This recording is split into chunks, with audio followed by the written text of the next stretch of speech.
Hello everyone and welcome back to another episode of our photography review show.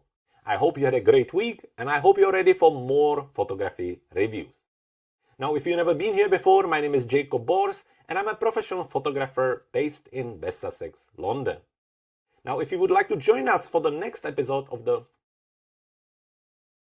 Hello everyone and welcome back to another episode of our photography review show.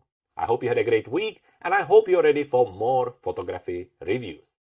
If you've never been here before, my name is Jakub and I'm a professional photographer based in West Sussex, London.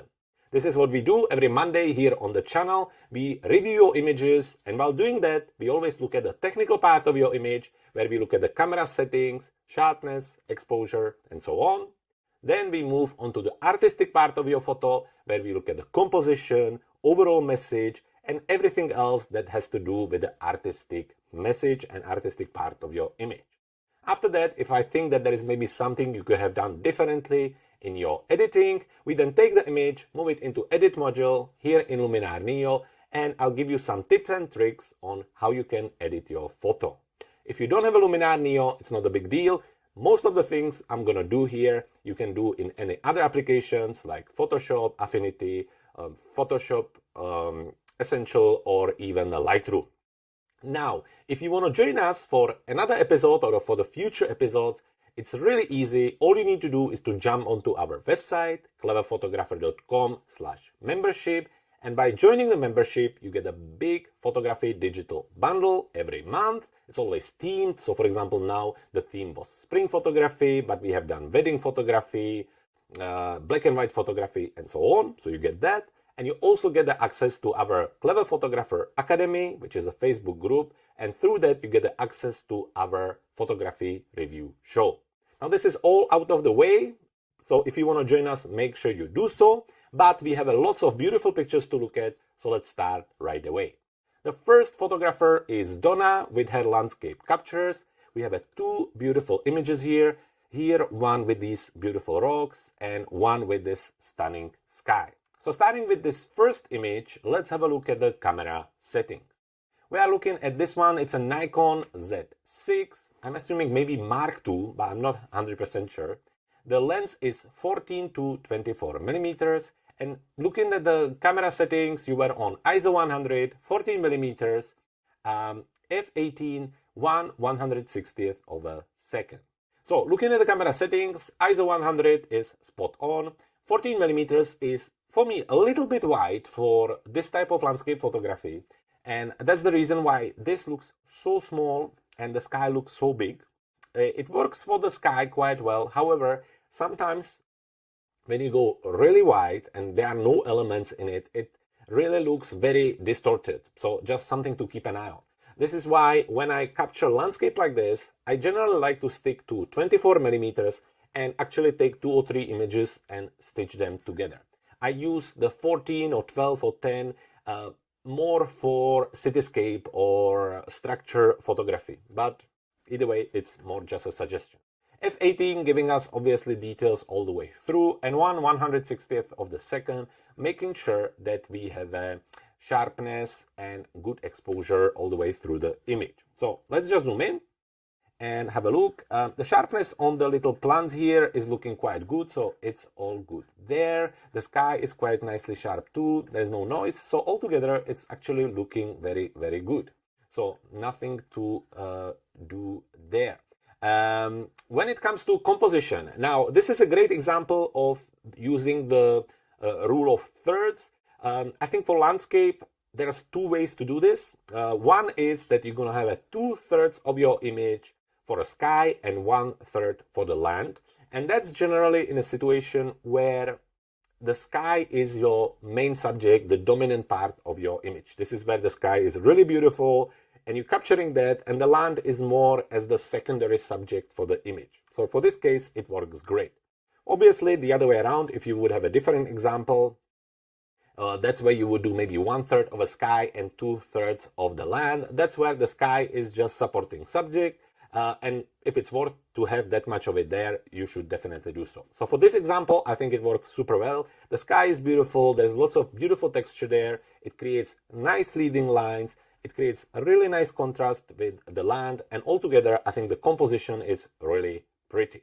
It would work very well as a background. It would be great if there would be maybe a person or something like that. It could really work as a backdrop, but altogether it's a great image. Moving on to the second image. Donna, let's have a look at this one.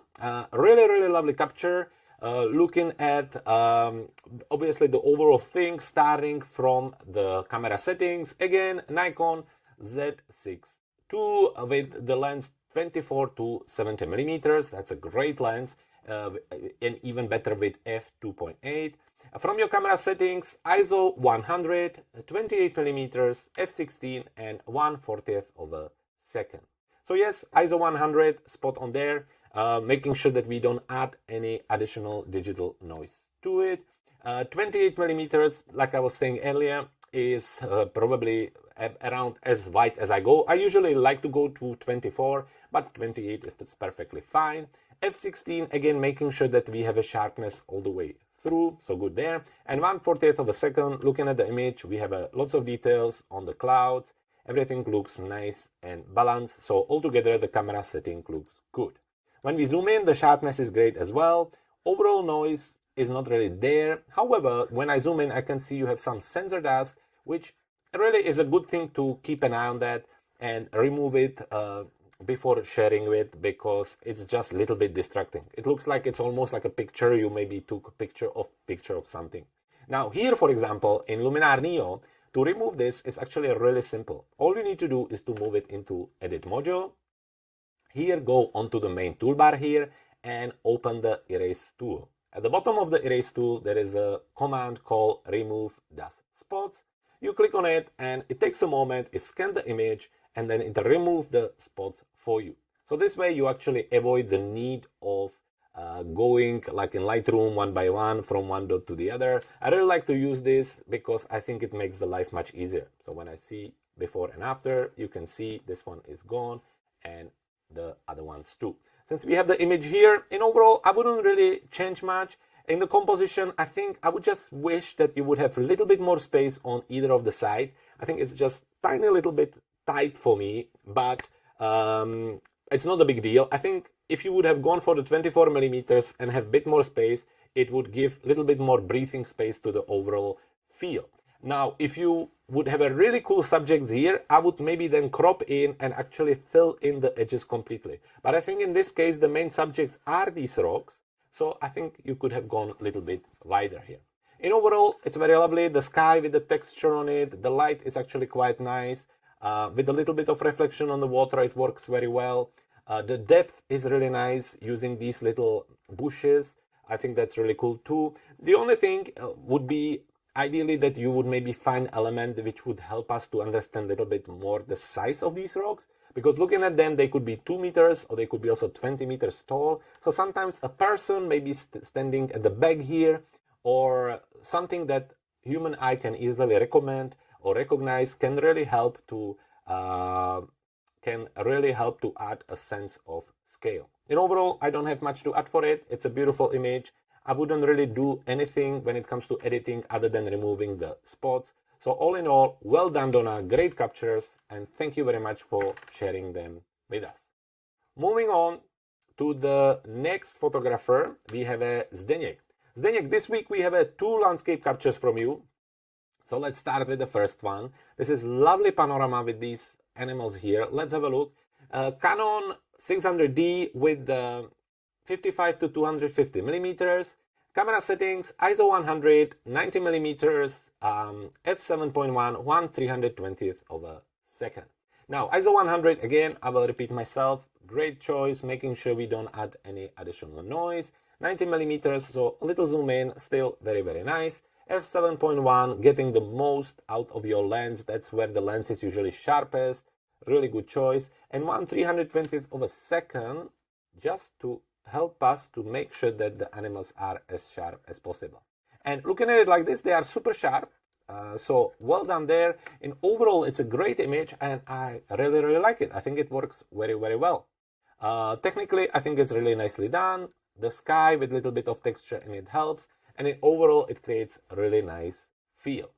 When it comes to the composition, I wonder if I would maybe crop it even a little bit tighter. I'm thinking the animals are the main subject, and then we have lots of this extra space in front of them. However, after that, I think we're getting to the point when we're getting way too panoramatic. So I guess we're gonna have to leave it. But maybe just a little bit. Let's say that we're going something like this and actually crop a little bit of in front of them and end up with something like this, which I think is giving you a little bit more impact. As a composition, it's great. 3 subjects always works very, very well. The background is lovely as well. The light is very nice, hitting them from behind, giving us a really nice light condition. I think in overall, Zdeněk, this is great picture. Really, really enjoyed it. I think the composition is lovely with a little bit of cropping. It's great. All I would do here, maybe just add a little bit of vignette just to close it a bit more. Maybe another vignette from the bottom with just simple develop tool. Minus on the exposure, then masking and linear gradient from the bottom just to close it a little bit from there. And I would leave it. So somewhere around here, and that's it. Zdeněk, let's go back to your second image and look at that. Now, looking at the tree, it's very, very pretty as well. Really nice, lonely tree. From the camera settings, again, Canon 600D with 18 to 55 millimeters. With the camera setting, ISO 100, 37 millimeters, f10, and 1/250th of a second. So ISO 100, again, 37 millimeters, giving us a nice wide look. f10, just to make sure that we have a sharpness all the way through, and 1/250th of a second, giving us this really nice colors, sharpness, and good exposure. It's a lovely photo. I can't really say much. The sharpness is really nice.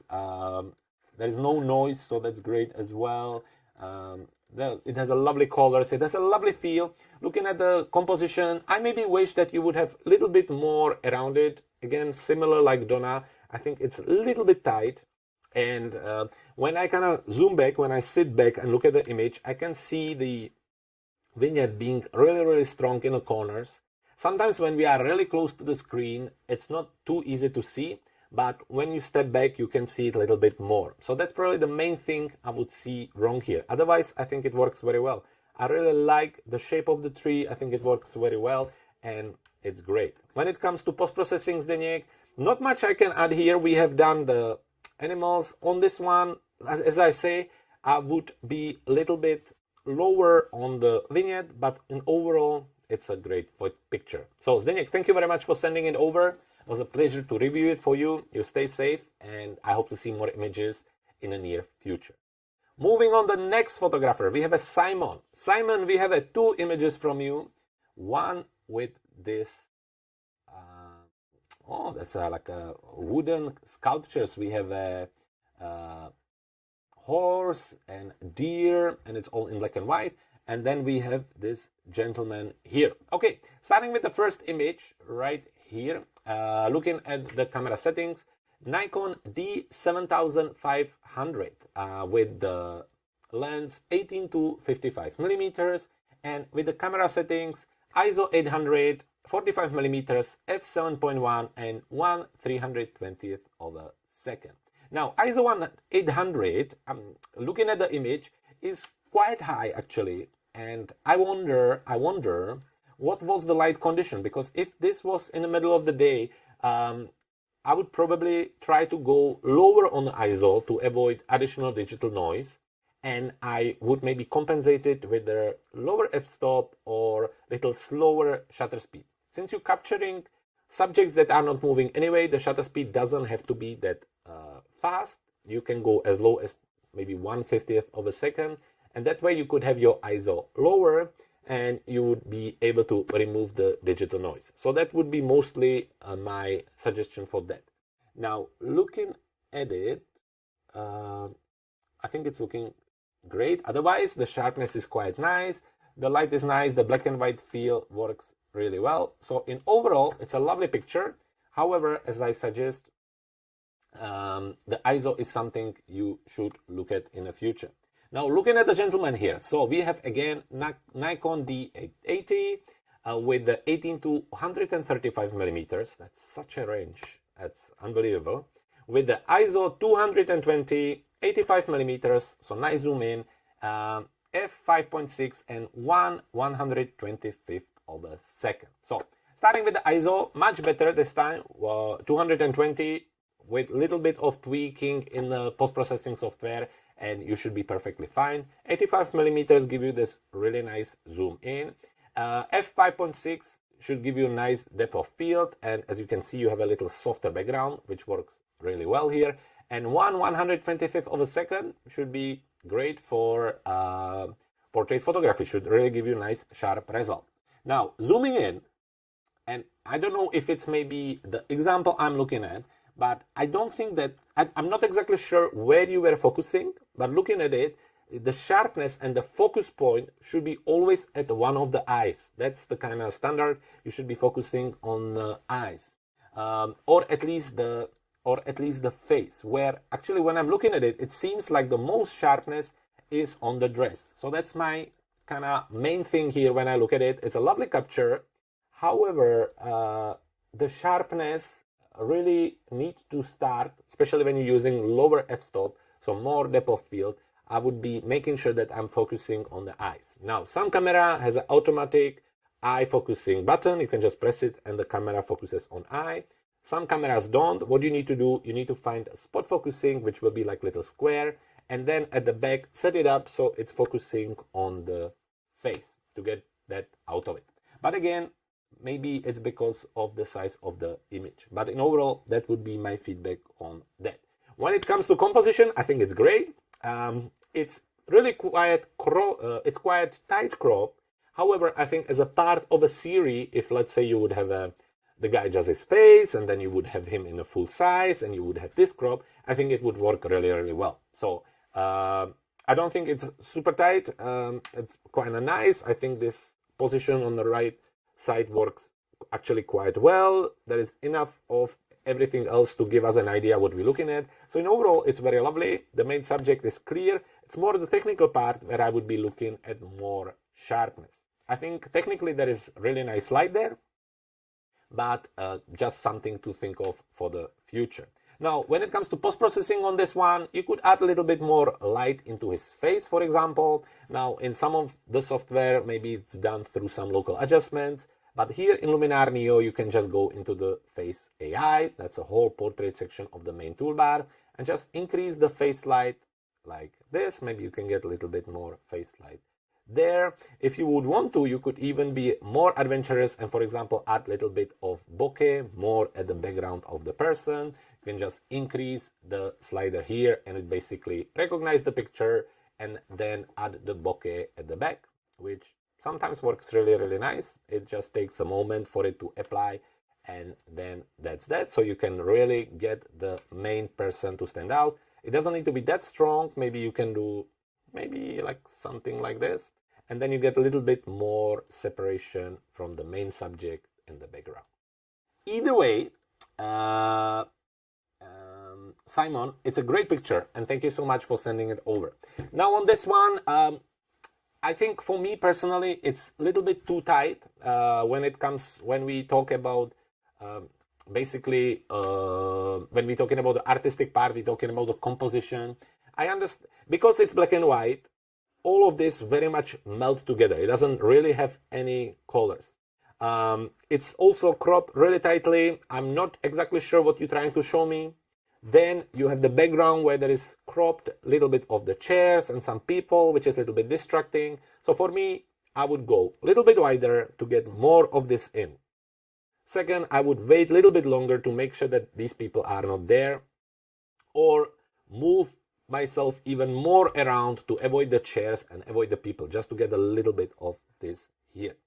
After that, if you're going to transfer it to black and white, I would probably push a little bit more the focus on the main subject, which can be done, for example, with kind of smart vignette. You can really bring the amount down and then change the center of the vignette, focusing on the animals here. So that would be my first thing. I would add a little bit more clarity and structure with something like a structure slider, and then really play around to pick which of these parts you want to highlight. So for example, we can go into the develop tool, increase the exposure to somewhere around 0.3, and then use the masking and the brush to just add focus on maybe this main animal here. So basically this is what I would do with it. So starting from here, where everything is very same, everything is kind of flat, then you can get something like this where you more guiding the viewer's eyes. So Simon, thank you very much for sending your pictures. It was a pleasure to review them for you. If you have more, make sure you send them for the next episode, and in the meantime, make sure that you keep shooting. Which brings us to Greg, my main supplier of train images. Greg, let's have a look what we have from you. This beautiful train right here with really nice white balance and colors. I really like that. This looks very, very nice. And the second image, it's some American flags, beautiful train, beautiful sky, stunning pictures. So starting with the first one, Nikon D300 with 18 to 300 millimeters. Look at the camera settings, ISO 400, 48 millimeters, f7.1, and 1/200th of a second.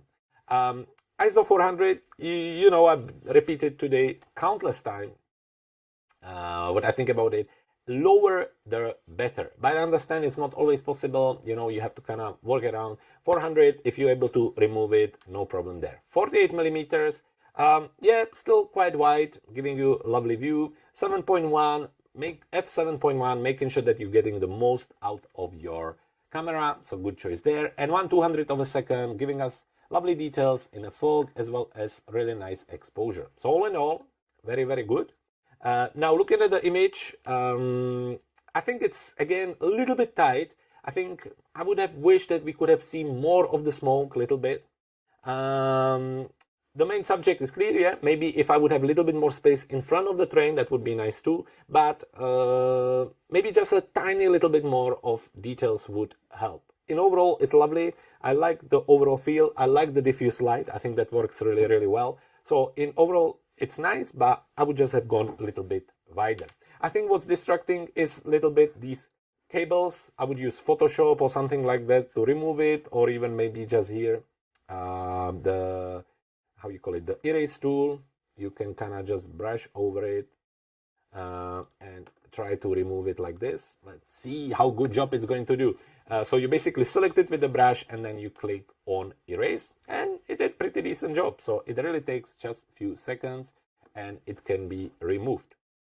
I actually, since we're here, I want to try one more thing. There is something called remove power lines, and there is only very limited amount of times I get to try this. So technically you should be able to press remove power lines and it should remove them for us. So let's give it a second and see how good job it's going to do. And then we're going to continue. Greg, if you have a moment, make sure that you write me in the comments how you get to photograph all these pictures of the trains. Is it your hobby, or do you actually work for any of these companies? Just make sure that you share it with me. I would love to find out more about it. And in the meantime, it did pretty good job removing these lines, although it removed a little bit of the train here. There is a way to fix that, but I will not work around that. Let's just continue with the edit. So lovely picture, well done here. Since we're here already, maybe just little vignette would be really helpful, just adding more, again, focus on the train, but all in overall, great picture. And moving on the second one, Greg, moving on the second image right here, this time Nikon D5300, 16 to 80 millimeters on a lens, and with your camera settings, ISO 100, 27 millimeters, f8, 1/350th of a second. So camera settings, spot on, nothing I would add there. Zooming in, keep an eye on your sensor dust and any kind of edits. It's a little bit visible here. Let's just move to the better view. So that's one I would be keeping an eye on. The sky works well. There is a little bit of glow around certain parts, but I'm not too worried about it. I think in overall it works super well. So just a little bit of some kind of artifacts here to work on. Also, we don't have, the smoke is gone. It's just very little bit of it, but maybe it wasn't there. But it's just, it has these little parts where you maybe want to keep an eye on what's happening there. As it has a lovely colors, it has a lovely light, it's a beautiful capture again of the train. Again, just a little bit more space here I think would be helpful.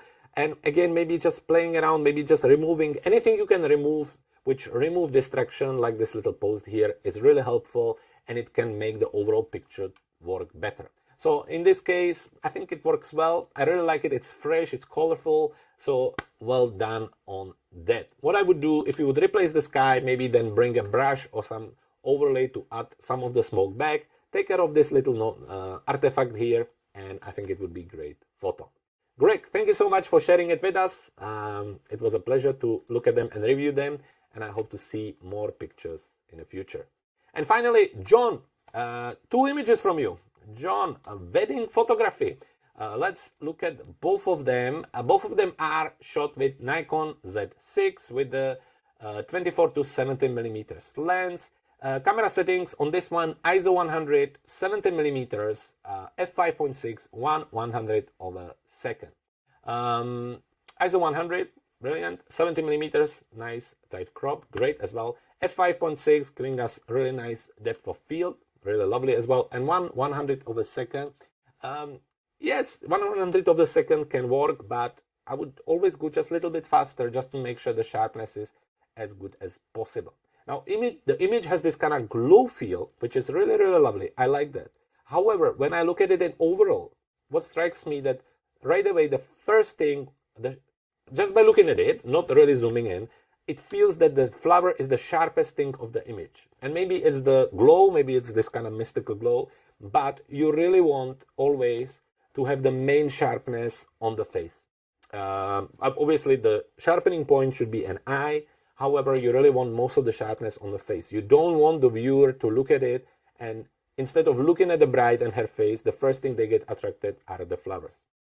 So just something to keep an eye on. As a composition goes, I think it's very, very lovely. It's a lovely tight crop. She has a beautiful smile. She's positioned well. I think that all works nicely. The contrast of the white and the skin with the background, with the soft background, works super well there as well. So well done, excellent, and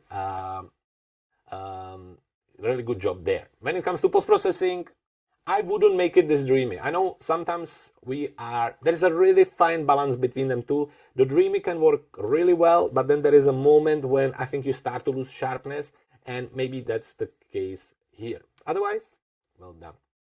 We're looking at the second image, again looking at the camera, the Nikon Z6, Nikon 24 to 70 millimeters, and the camera settings, ISO 100, 70 millimeters, f5.6, and 1/100 of a second. So camera settings is fine, no need to worry about that. It's a lovely picture with a lovely kind of selective color edit. I think that works really, really well here. Let's just zoom in. Much more details here, which works really well. You also got some rain, I can see. So in overall, I think when it comes to focusing and the overall feel, I think this picture actually works much better. I think it's really, really cool. Now,